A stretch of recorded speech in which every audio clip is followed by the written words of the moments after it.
Is anyone surprised that I am being targeted? Is anyone surprised that I am somehow deemed unworthy to speak about American foreign policy? Or that they see me as a powerful voice that needs to be silenced? Frankly, it is expected. I am an American who was sent here,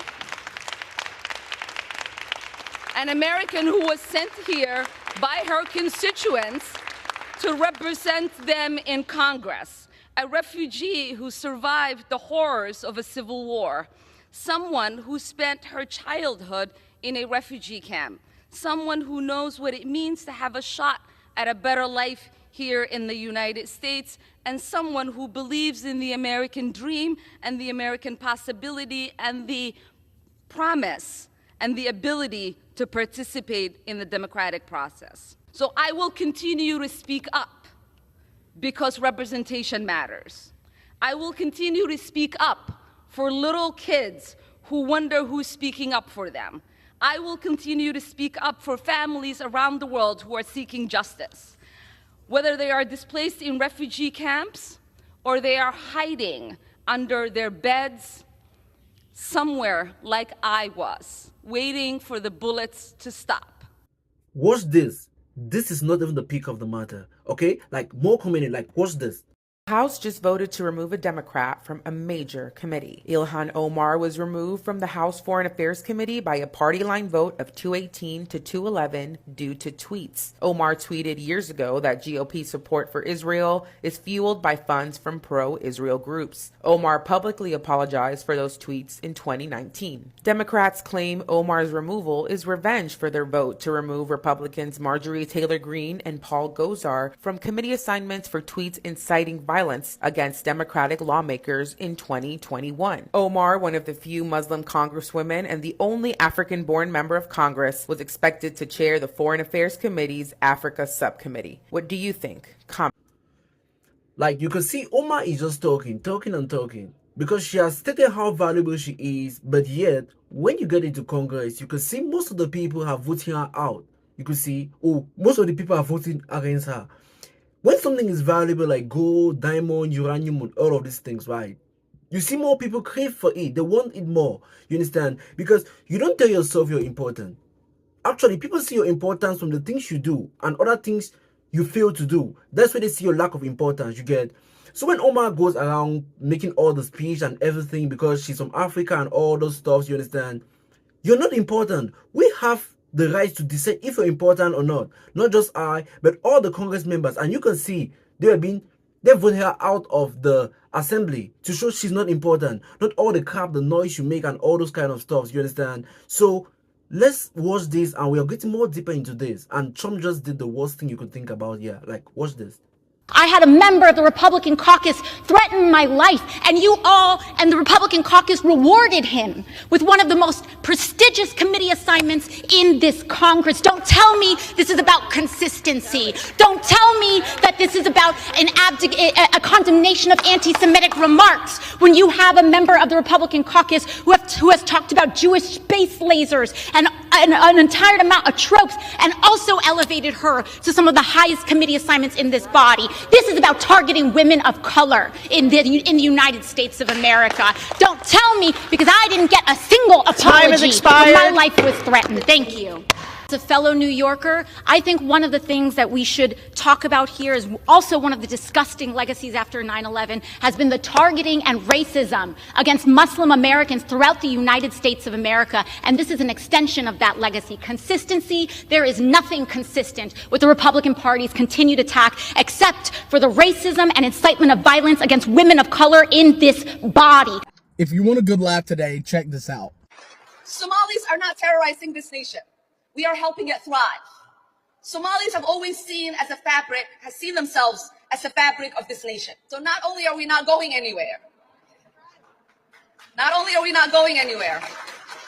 we are not going to allow anybody to make us feel less Minnesotan or less American.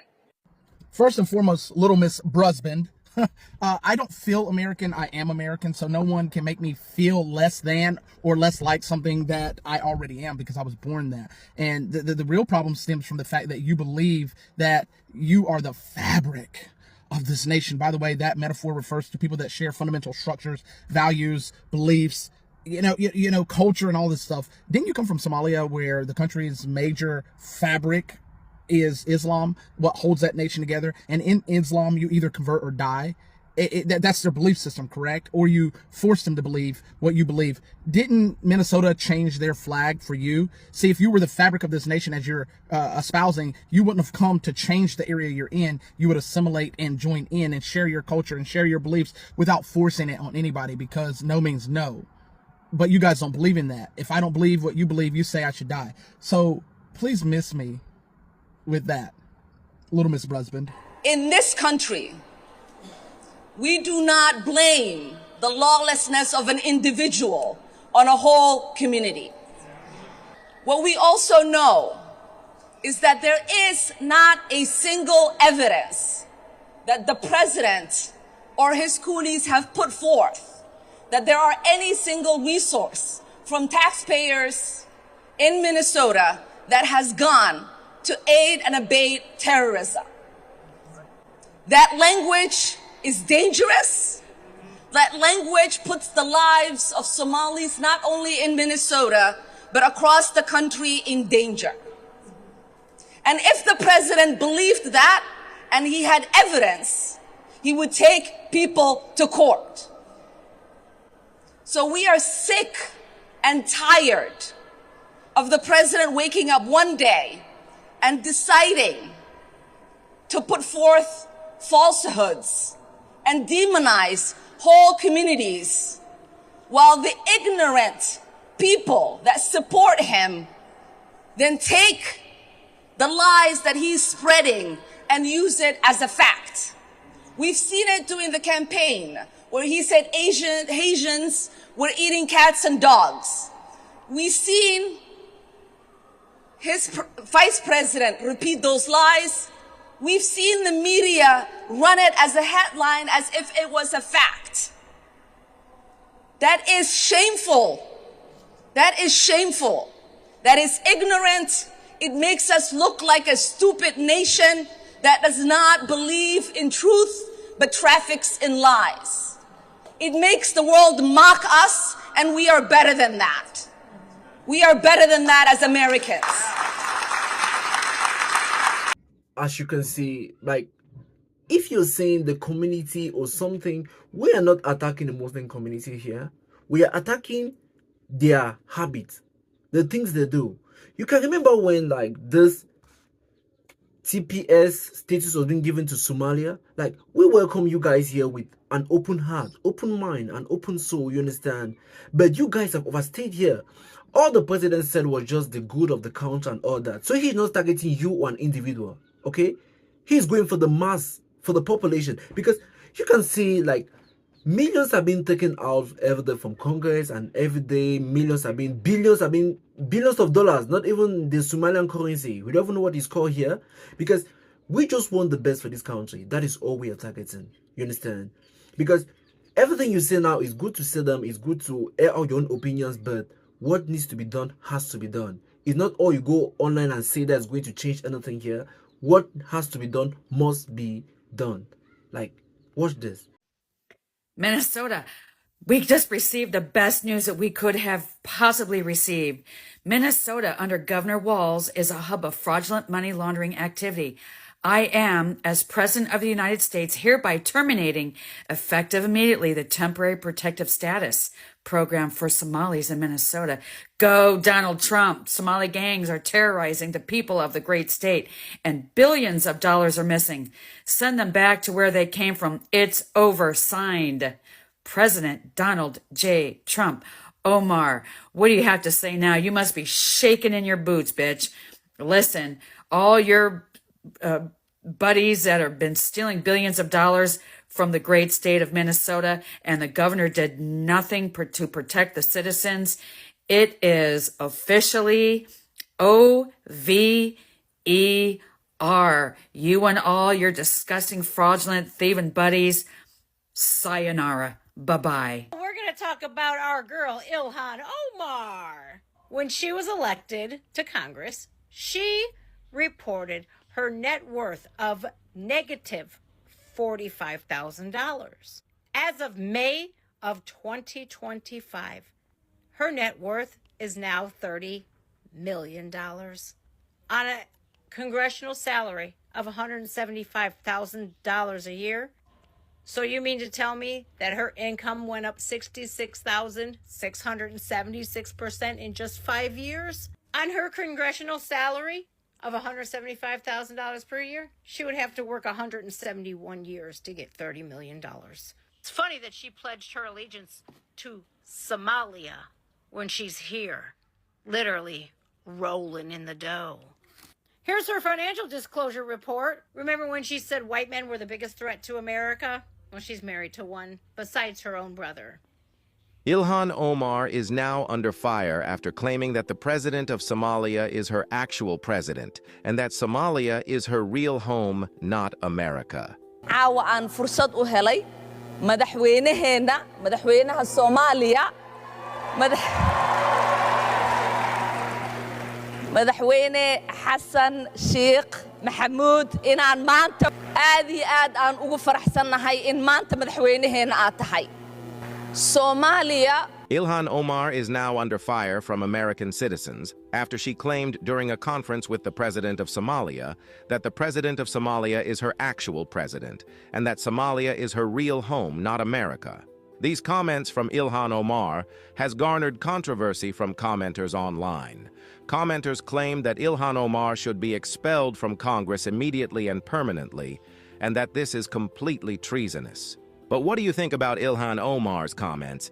Do you think she should be able to hold office in Congress? Let me know your thoughts down below. As a fellow New Yorker, I think one of the things that we should talk about here is also one of the disgusting legacies after 9/11 has been the targeting and racism against Muslim Americans throughout the United States of America. And this is an extension of that legacy. Consistency, there is nothing consistent with the Republican Party's continued attack except for the racism and incitement of violence against women of color in this body. I had a member of the Republican caucus threatened my life, and you all and the Republican caucus rewarded him with one of the most prestigious committee assignments in this Congress. Don't tell me this is about consistency. Don't tell me that this is about a condemnation of anti-Semitic remarks when you have a member of the Republican caucus who has talked about Jewish space lasers and an entire amount of tropes and also elevated her to some of the highest committee assignments in this body. This is about targeting women of color in the United States of America. Don't tell me, because I didn't get a single apology when my life was threatened. Thank you. Oh, like at times when I watch this Muslim community, these communities, when they talk out, when they speak out their minds and say things like this, it really baffles me. And I just have one question. After thinking about everything that is happening, are these people here to serve us? Yes, are they here to serve us? Because when you see how the way they act in Congress, the way they speak out, the way they do that stuff, I kind of wonder if they are here for the greater good of this country or they are here for their personal reasons. To kill the country, destroy, and like, why are they here for? Why do they do the things they are doing? Because I'm baffled, I'm worried, and I'm really disturbed about stuff like this, okay? Because you can't imagine a woman of such nature and their colleagues, or how will I call them, their citizens and stuff like that. We have given you our home to live in for 30 plus years. Give you this program that your citizens could come into the country and stuff like that for more than 30 years, and you can't fix the problem in your country. You can't fix the problem in your country. Then you turn now you're blaming our community for putting you there. When I hear the way they talk, when I hear the way they speak, and it pains me in my heart to really see the way they talk. You understand? Because you don't feel like they are here to support us. They are here for us. They are here for that private and selfish reasons, as I could say.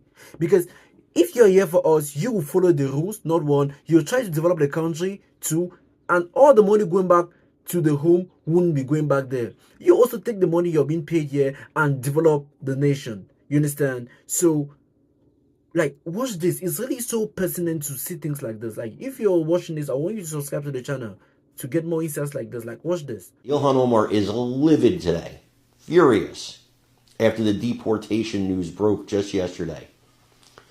President Donald Trump is revoking the temporary protected status of Somali immigrants in Ilhan Omar's district and the surrounding areas. Now, this affects Ilhan Omar a great deal because these are her constituents. But not only that, just a few days ago, there was a plot discovered where money was being stolen from the United States government by a group of Somali immigrants and funneled to Al-Qaeda. That was just busted a few days ago. And Ilhan Omar's talking about, well, you can't deport me. Well, you're right. You're an American citizen, and there's only a few instances where you can deport an American citizen if they are from another country and they commit some heinous crimes. You can deport them for that. Or they do something to fake their immigration, like, to get in wrongly. Let's say, I don't know, I'll make something up off the top of my head. Let's say somebody married their brother to illegally immigrate to this country or to help him illegally immigrate to this country. Well, then they both get deported. So that just a hypothetical could happen. And so you understand why Ilhan Omar is very upset about this. I guess I don't blame her, because maybe she realizes she messed with the wrong guy one too many times. I want you to watch this and let me know what you think in the comments. America is in what I can only call an autocorrect mode, where we are seeing the signs on a daily basis, day in, day out, that we are indeed healing as a nation. Now, Ilhan Omar has officially been removed from the Committee of Foreign Affairs. How she got the damn job, I have no idea. I mean, if you know about Ilhan, you know that this is an individual who has a deep disdain for America. She has a genuine hatred for what America represents and stands for. Even as somebody who is not from America, who has a place of power in America, she somehow views us as lesser than. But I digress. This is the real story. Good riddance. Goodbye. Thank God. Arrivederci. Okay? Ilhan, the Democratic platform has had you believe that individuals like yourself actually deserve the positions of power that you're in. You have been deluded into believing that this is what the American people want, is American hating as opposed to America first. Well, turns out that after you clear out enough of the corruption and you allow the people's voices to be heard, the likes of you will no longer have a job. It's truly that simple.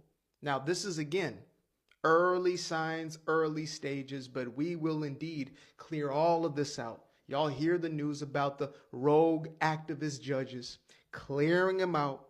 Y'all are hearing about the cases that are being put together in the DOJ and the FBI's, etc., clearing them out. It will take some time.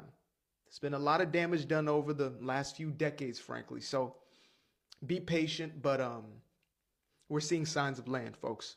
I was teaching a seminar on citizenship once, and a student raised her hand with a question that stopped me cold. She said, "Professor, what happens when someone represents two different places at the same time? Like, whose interests do they actually serve?" I told her that's one of the oldest questions in political philosophy, and history has answered it the same way every single time. You can't serve two masters. Eventually, you have to choose. And when you make that choice, one side will never trust you again. That conversation came back to me this week when I started watching what's developing with Ilhan Omar in Minnesota. Now, before I go further, let me be clear about what I'm seeing. I'm not talking about one event or one controversy. I'm talking about a pattern. A pattern I've seen play out dozens of times across history. A pattern that always ends the same way. Omar represents Minnesota's 5th district, large Somali population. She came here as a refugee, became a citizen, got elected to Congress. That's the American story, right? The whole point of this country, come here, become American, participate in democracy. But here's what I'm watching develop And this is what interests me as someone who studies how these things unfold. Omar has been advising her Somali constituents on how to handle encounters with immigration enforcement, telling them their rights, how to avoid answering questions, what not to say. Now, she can argue that's just legal advice. Everyone has rights. Fair enough. But Republicans are calling for her deportation, Texas congressmen circulating petitions, Elon Musk saying she's breaking the law, other representatives demanding investigations. That's the surface story. That's what everyone's talking about. But that's not what interests me. What interests me is the pattern underneath, because I've seen this pattern before. In Athens, in Rome, in every republic that's ever existed. And if history is any guide, I can tell you exactly how this ends. Let me explain what I mean. When I farmed, I learned something about irrigation systems. You can't water two fields in opposite directions with the same pump. The physics don't work. Water flows downhill. You have to choose which field gets the water first. You can alternate, sure, but at any given moment, one field is getting water and the other isn't. Politics works the same way. Loyalty isn't infinite. Resources aren't infinite. Time isn't infinite. When you represent people, you're constantly making choices about whose interests come first, and those choices reveal where your real loyalties lie. Now, here's the thing about representative government. The whole concept depends on one simple idea. The person... Yes, it's just like a biblical statement. You can't serve two masters at a time. You can't be from your country and you came to America under the status and you're being protected, and here now you're now saying all these things.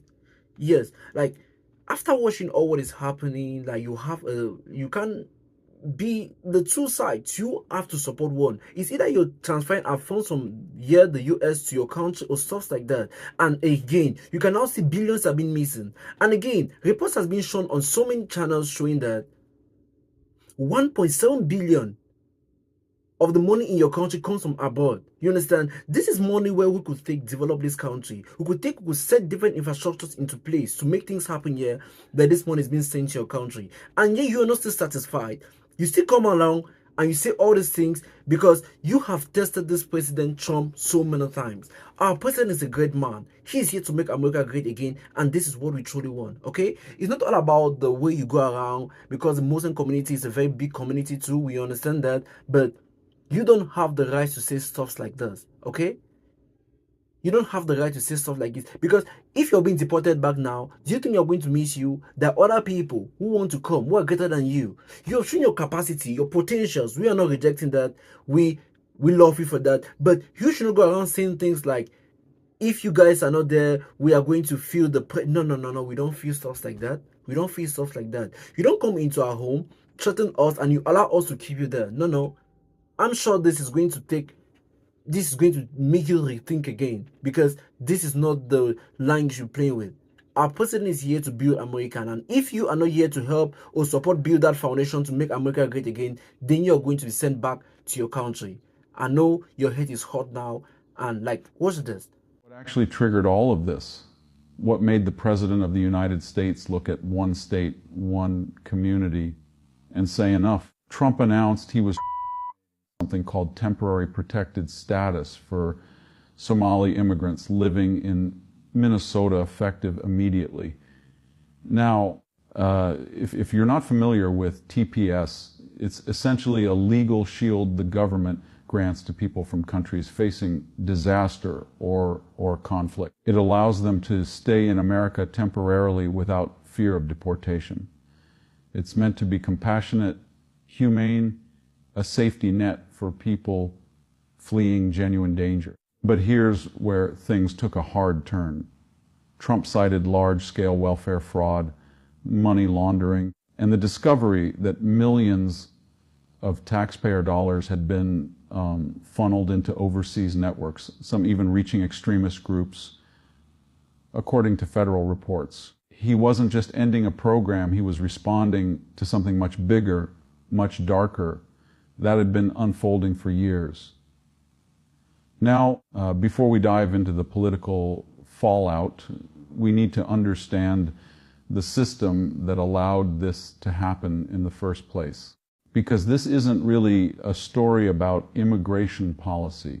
It's a story about what happens when oversight fails, when programs designed to help vulnerable people get hijacked by organized networks, and when many things have been done, and now we are now looking for a way to make this thing to come to a conclusion, because due to the immigration policy that was being passed out, okay, due to the immigration policy, the ICE did their best to arrest a whole lot of people. Some went into hiding and all that stuff and stuff like that, and some countries had the free will to get into the country because of the activities being carried out in the country and stuff like that. And many things are happening from different angles.